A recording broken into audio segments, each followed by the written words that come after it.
Assalamualaikum warahmatullahi wabarakatuh.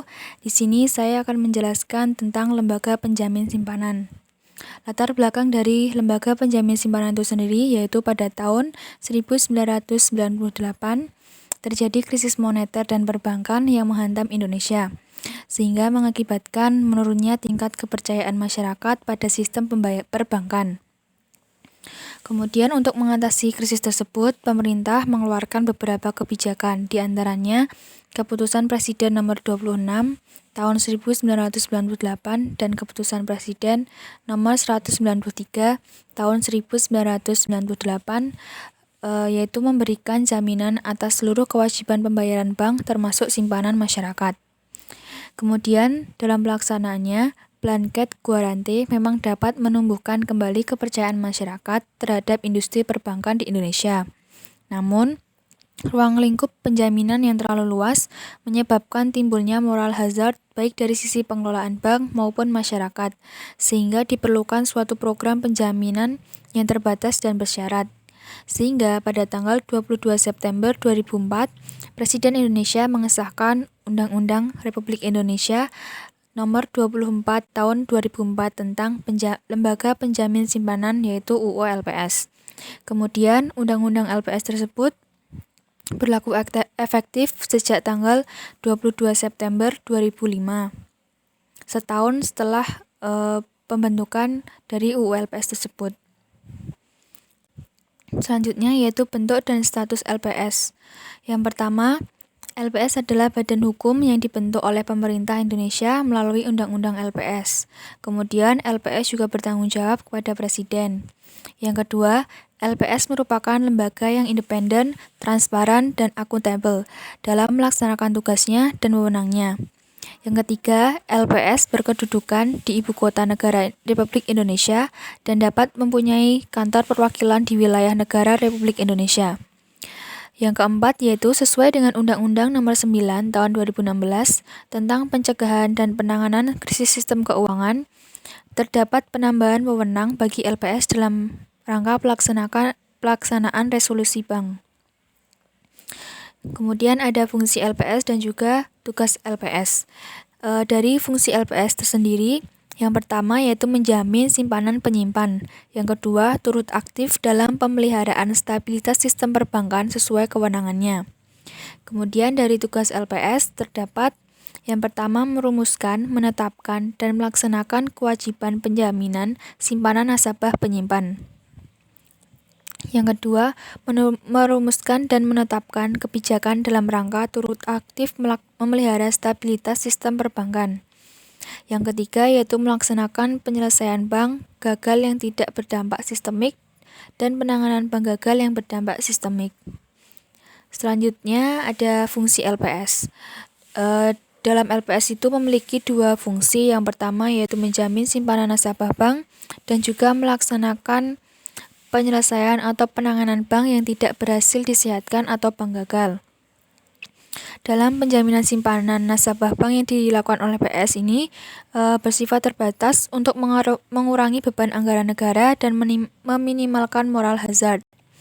Selain bank yang beroperasi di Indonesia, baik bank umum maupun bank pengkreditan rakyat diwajibkan untuk menjadi peserta penjaminan. Jenis simpanan di bank yang dijamin meliputi tabungan, giro, sertifikat deposito, dan deposito berjangka serta jenis simpanan lainnya. Skim penjaminan LPS telah dimulai secara penuh pada sejak tanggal 22 Maret 2007. Nilai simpanan yang dijamin LPS maksimum sebesar 100 juta per nasabah per bank. Batas maksimum penyimpanan dijamin LPS dinaikkan menjadi 2 miliar dengan Perpu Nomor 3 Tahun 2008 tentang perubahan atas Undang-Undang Nomor 24 Tahun 2004 untuk mengatasi ancaman krisis keuangan global yang merebak tahun 1998. Kemudian ada pendanaan LPS. Yang pertama yaitu modal awal LPS sebesar 4 triliun merupakan kekayaan negara yang dipisahkan. Yang kedua, bank peserta membayar kontribusi kepesertaan pada awal menjadi peserta dan membayar premi penjamin setiap 6 bulan sekali. Ketiga, dalam hal LPS mengalami kesulitan likuiditas, pemerintah memberi pinjaman kepada LPS. Yang keempat, dalam hal modal LPS menjadi kurang dari modal awalnya, pemerintah akan menyetor tambahan modal untuk menutup kekurangannya. Yang kelima, kekayaan LPS yang berbentuk investasi hanya dapat ditempatkan pada surat berharga yang diterbitkan oleh Pemerintah Republik Indonesia dan atau Bank Indonesia. Selanjutnya yaitu jenis simpanan yang dijamin oleh LPS baik di dalam bank konvensional maupun bank syariah. Dalam bank konvensional itu ada giro, deposito, sertifikat deposito, tabungan, dan juga bentuk lain yang dipersamakan dengan itu. Dalam bank syariah ada giro wadiah dan giro mudharabah, tabungan wadiah dan tabungan mudharabah, ada deposito mudharabah dan simpanan lain yang ditetapkan LPS.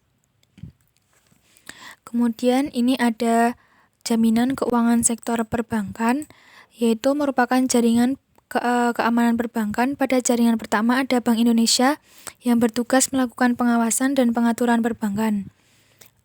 Kemudian di jaring kedua ada Bank Indonesia dan Menteri Keuangan sebagai fasilitas lender of the last resort. Di jaring ketiga ada LPS dan terakhir ada KSSK. Nah, pada jaring pertama tadi, pengaturan dan pengawasan perbankan merupakan jaring pengaman pertama dalam JPSK. Adanya pengawasan yang ketat dan efektif diharapkan dapat mengidentifikasi permasalahan perbankan secara dini sehingga dapat diambil langkah antisipasi terhadap setiap resiko yang berpotensi mengganggu stabilitas sistem perbankan. Pada jaring kedua, apabila bank mengalami kesulitan likuiditas, Bank Sentral dapat memberi fasilitas lender of the last resort dalam bentuk fasilitas pendanaan jangka pendek dan fasilitas pembiayaan darurat. FPJP dapat diberikan kepada semua bank, sedangkan FPD hanya diberikan kepada bank yang mengalami kesulitan likuiditas yang berdampak sistemik namun memenuhi tingkat solvabilitas. Jaring ketiga, apabila permasalahan tidak dapat diatasi oleh jaring kedua dan solvabilitas bank mulai terganggu, pengawasan bank menempatkan bank dan pengawasan khusus dalam melakukan prompt corrective action.